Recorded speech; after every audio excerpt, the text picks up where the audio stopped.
Tonight we begin our series of special segments on being black in Springfield. 80 years ago, 25% of the city's population was black. What happened? Historians say it was because of one incident some call Springfield's darkest hour.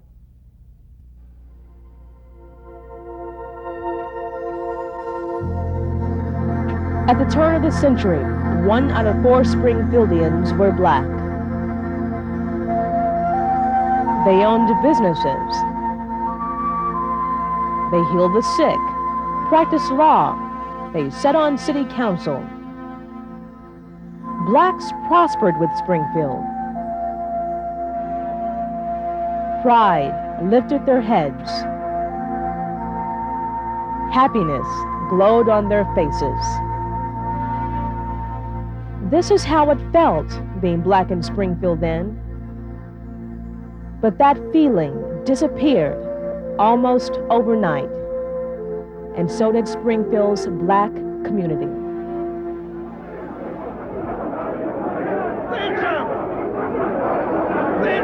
The night before Easter, 1906, a lynch mob of 1,000 breaks into the Greene County Jail.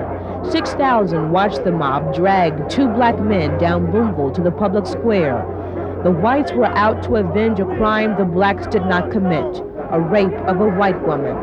The mob hung the 2 men from a steel tower. Just a few today remember that night. They said they was hanging some boys, some innocent boys. Eugene Billings was 6 years old. And everybody was scared. I can remember that.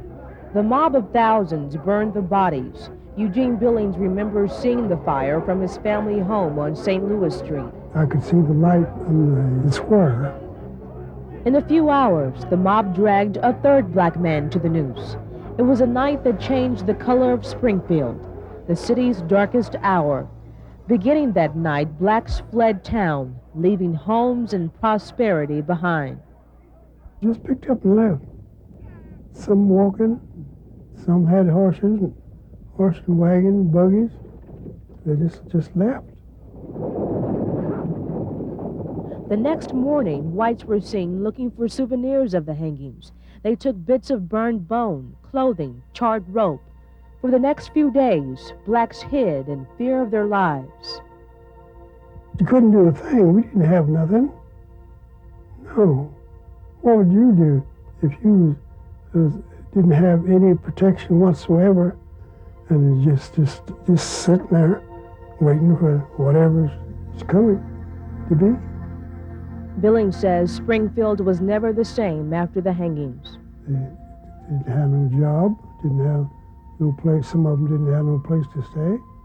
Some of them moved out and left the places, and people was trying to find a place to work, and it was hard. Yeah, it was hard. For decades, blacks lived in the shadow of prejudice. Many thousand gone. Those who stayed and endured eventually fought for equality. Tomorrow night, as our series continues, the story of a civil rights activist who remembers his anger about segregation in Springfield. Kim Covington, KY3 Action News. They did not riot, but they did protest segregation in the civil rights movement. Blacks in Springfield suffered discrimination and endured slow change. Our special segment, Ebony in an Ivory Town, continues as we profile one black Springfieldian who was one of just a few to speak out against racism. His name is Denny Wayne. He grew up in Springfield and says it wasn't easy. I wasn't brought up to distinguish black and white. We were just kids. I knew, that we were different, but because, we always would repeat the Pledge of Allegiance every morning, I thought everybody was created equal. He attended Boyd Elementary in the 1950s, one of the first blacks there. He went out for Little League when he was 8 years old. First time I heard the word nigger, I was trying to figure out, what were they talking about? It just happened and it hit me. It hit me hard. It hit me very hard because then I took a resentment attitude about it. every time they would call me a nigger, it just seemed like it would make me play that much harder. It didn't end with Little League. As a teenager, Wayne says he and other blacks took a back seat in Springfield. Denny Wayne remembers white-only signs at drinking fountains and having to climb these side stairs to an upper balcony. It was the only way blacks were admitted to movies, if they were admitted at all. Well, I can remember sitting up here and wasn't able to enjoy the movie from ducking from the bats that were flying around. It wasn't a really good experience, but this was the only place we had to go. We were up here cooped up, but every now and then a couple of pop would accidentally fall over the balcony, or some kind of object would, for some unseen reason, would go flying over the balcony. So, I think it all was out of resentment. Soon Wayne grew tired of the discrimination. He began to speak out and fight back. He became a civil rights activist. A couple of dozen years ago, the Tower Theater was saying no to blacks. Denny Wayne said, "No way." He and others protested, carried picket signs in front of the theater. It made me very mad, and again, resentment comes from the things that you can't do, not the things that you can do. Soon the Tower opened its doors. Whites slowly began to accept blacks. But the pace has always been too slow for Denny Wayne. Now, 2 decades after he picketed, he sells cars, but continues to speak out. Just 3 years ago, his life was threatened because he suggested blacks run for Springfield School Board and City Council. One column said that if a nigger is elected to the school board, you'll never be around to see it or something, I try to throw those things out, Denny Wayne says discrimination still exists in Springfield. No one knows that better than the Cooper family. It's like you have a contagious disease. No one wants to be too close. And if you're in a restaurant, the last place to fill up is where you're sitting. If they just have to seat someone by you, they will. See both the Ebony and Ivory side of Springfield in our next report as our series continues. Kim Covington, KY3 Action News. They struggle with racial prejudice in Springfield every day. They're an interracial family and know what it's like to be black and white. We profile the Cooper family in our special segment, Ebony in an Ivory Town.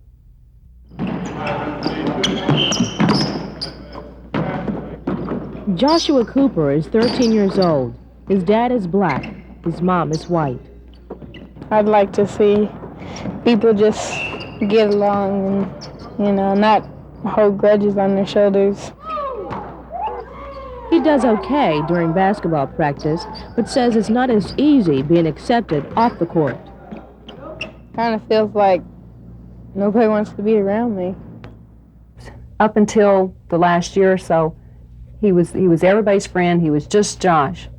This last couple of years, as boys and girls are dating, going steady, you get into relationships, he's turning into Black Josh. And it's not a good situation that I'm not approving of what's going on. As an interracial couple, Cora and Billy Cooper say they cope with racism and discrimination every day. Why can't he just be Josh? Why can't you just say, judge him for what he is, for what he does, for his person? Billy and Cora fell in love in high school. They say they had problems then. They have problems now. The Coopers say almost every time they go out, something happens. It's like you have a contagious disease. No one wants to be too close. And if you're in a restaurant, the last place to fill up is where you're sitting. If they just have to seat someone by you, they will. Anytime there's money involved, I better handle it, because it just consistently over and over and over, he will not get the same deal I will get. I usually go and get the place, get the apartment, get the house. I picked this house out when we moved here because it's just easier. When he goes, the house is no longer for sale. The house is no longer for rent. They just rented it, and the rent sign will still be up tomorrow. But the situations just get so blatant that I take him out of the picture and I handle the situation. Billy Cooper says he knows of only one way to deal with prejudice. I keep a lot inside. I also excuse me, take medicine for the ulcer I have, because the stress is just unbelievable. It's nothing like being a man, or at least considering yourself a man, and having your wife be able to go out and make a better deal for a car than you can because she's white. I think that I've, suffered along with the racial prejudices quite a great deal, but I think if we didn't have each other, and if we weren't so close, I just couldn't stay here. And we've kind of said, the heck with the rest of the world. If they don't like us, we haven't done anything to them, we'll be to ourselves and be happy. The Coopers plan to stick it out, but a number of young blacks say they won't stay in Springfield. More on that next time as our series Ebony in an Ivory Town continues. Kim Covington, KY3 Action News. Young blacks are leaving Springfield because they say there are not many job opportunities here for them. In part 4 of Ebony in an Ivory Town, we talked to some college students who say staying here would be a dead end. Jeffrey Jones was born in Springfield, grew up all over the country, and came back to go to school, but says after Evangel College, he's leaving Springfield. It's depressing, really is, You can't find a job just because of the color of your skin. Jeffrey and a friend applied at several places in the Battlefield Mall for part-time college work. We went to the mall and tried to get applications, and we couldn't get them. And I said, well, we demand an application or you'll be hearing from our lawyer. And after that, they got to the jump and they was real nice. But before that, they wouldn't give us nothing or nothing like that. They wouldn't give us time of day. Jeffrey and his friends meet in a dorm room they call Harlem. They're mostly from out of state. Back home, they say the black community is larger and more visibly successful. In major corporations in the area, they hold high positions. They live in nice places, and it's kind of upbeat. And when you get here, you just don't see that as much. Right here in Springfield, I don't see no place for a business major, to be. Jeffrey says blacks working in Springfield have one strike against them. You're lower than dirt, and then you got to work your way up to dirt. Then that's how it is.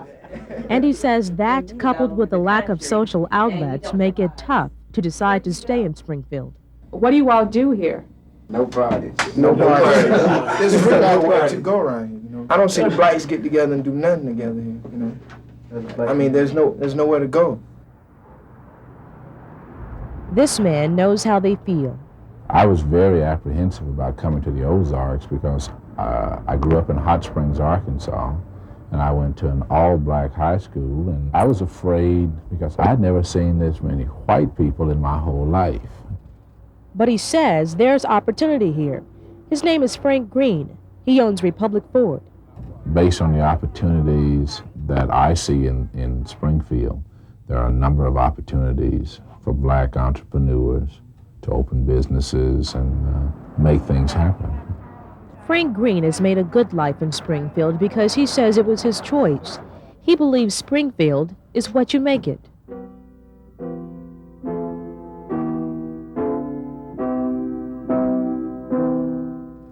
Carol Jones doesn't feel that way. Her career brought her here from her home in North Carolina. Her job is the only reason why she's living here. Pretty much like you against the world. You're just here alone. That's how I feel most of the time, just pretty much alone. We'll visit with Carol and tell you how some say Springfield can be a better place to live for blacks, and our final report on Ebony in an Ivory Town. Kim Covington, KY3 Action News. Many blacks say they feel lonely and isolated in Springfield. We'll tell you how blacks can solve that problem and how Springfield can be a better place to live for them. Our final segment, Ebony in an Ivory Town.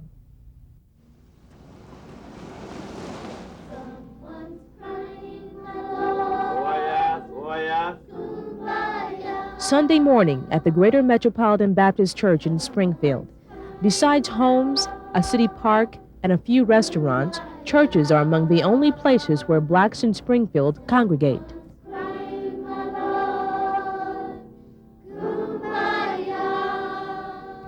For many black newcomers to Springfield, the lack of things to do becomes a burden.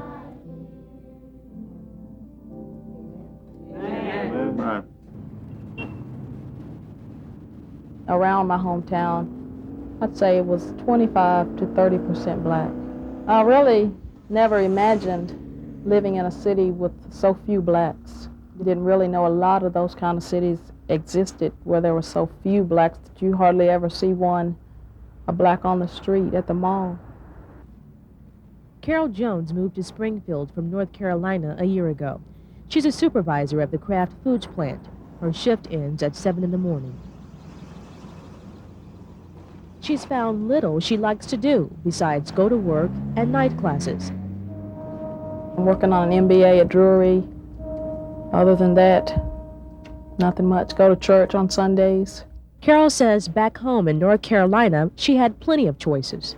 Lots of things to do. Visit friends, go out, lots of different clubs to go to. Be they all black, be they all white, or mixed. There's a large amount of them. You could go out by yourself, meet people, and enjoy yourself, whereas here, you don't really have a good time when you go out by yourself. So Carol spends most of her free time at home. Pretty much like you against the world. You know, you just here alone. That's how I feel most of the time, just pretty much alone. I don't really have a time limit on how long I plan to live here, but hopefully either I'll get a chance to move away or things will get better.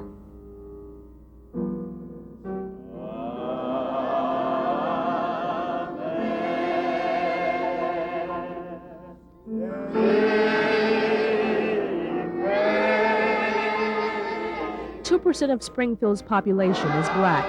They say they feel unity and community when they worship. But beyond these walls, living in an overwhelmingly white population, blacks in Springfield say they face discrimination almost every day. They say most white people accept them politely, but a few are outwardly racist. They say few good jobs exist for young blacks. And blacks say life in Springfield can be lonely and frustrating. But things will get brighter if everyone worked together to make Springfield better for both the Ebony and the Ivory. Kim Covington, KY3 Action News.